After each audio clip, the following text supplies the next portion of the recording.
guys, magluluto tayo ng homemade biko. Tara, simulan na natin. Ngayon guys, ito po yung ating mga ingredients. Meron po ako ditong 3 nyog na piniga.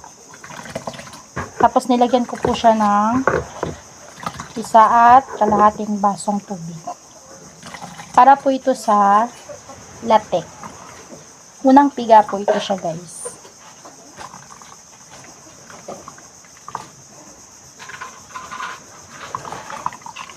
Yan. Bigayin po natin siya na maigi para maglabas po ng kanyang gata. Ngayon guys, nag-ano ako. Yung pangalawang gata guys, ilagyan ng 2 mangkok na tubig. Guys. Bigayin po natin siya maigi guys, kaya para labas lahat ng gata.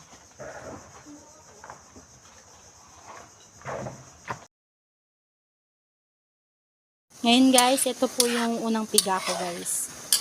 Papalatikin ko po ito siya. Papalatikin ko po yan siya guys. Yan na guys, naglabas na yung oil niya guys. Hintayin po natin yung latik na mag-brown. Pag nag-brown na po yan siya, luto na po yan siya. Bago po natin ilalagay yung pangalawang gata na piniga ko po. Yan guys, malapit na siya mag-brown guys. Hahanguin ko na po ito.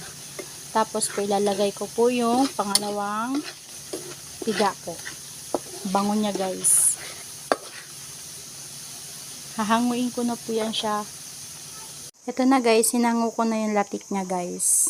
Ngayon guys, yung pinaglutuan ko ng latik, ito ay ilalagay ko yung pangalawang gata. Ayan.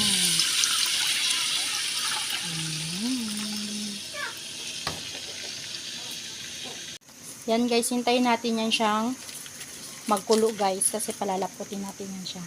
Tapos lagyan natin siya guys ng pandan guys para mabango.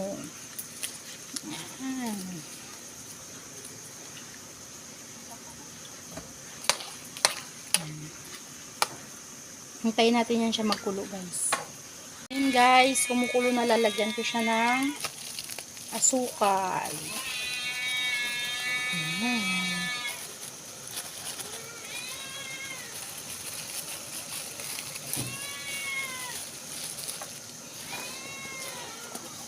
Grabing bango niya guys. Yan guys, tapos lalagyan ko siya guys ng konting asin guys.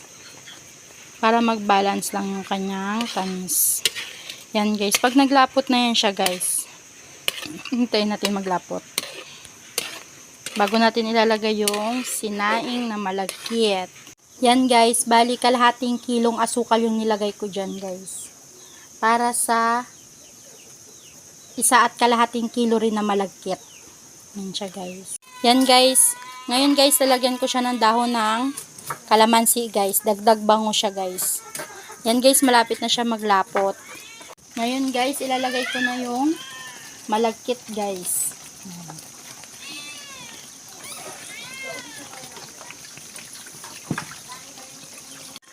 Yan guys, haluin ko na siya guys.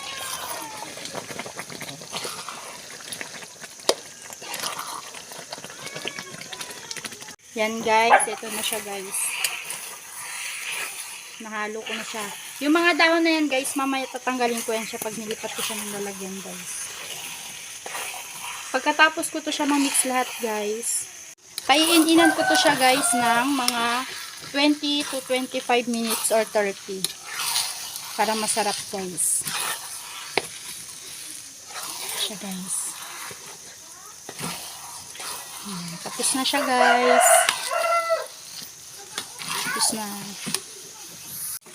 Kung gusto nyo guys na maging masarap talaga yung biko nyo guys, ang sekreto nito talaga guys, haluin mo siya ng haluin guys. Bakbakan mo siya ng halo para mag-mix talaga yung ingredients niya guys. Yan, bakbakan mo siya ng halo, tapos bago mo siya paininan guys. Para mag-mix talaga siya lahat guys. Tingnan mo guys. Mamaya guys, magmantika pa yan siya ng husto guys. Pag naininan na siya guys. Maglabas yung pinaka-oil ng gata guys. Yan. Ito na guys, ang aking homemade biko. Mag-try na kayo magluto nito guys. Simple lang siyang lutuin guys. Ito na siya. Ang sarap guys. Thank you sa panonood guys. Please subscribe my YouTube channel. Don't forget to like, share, and click the bell, the notification for more update in coming videos. Thanks for watching. Bye-bye.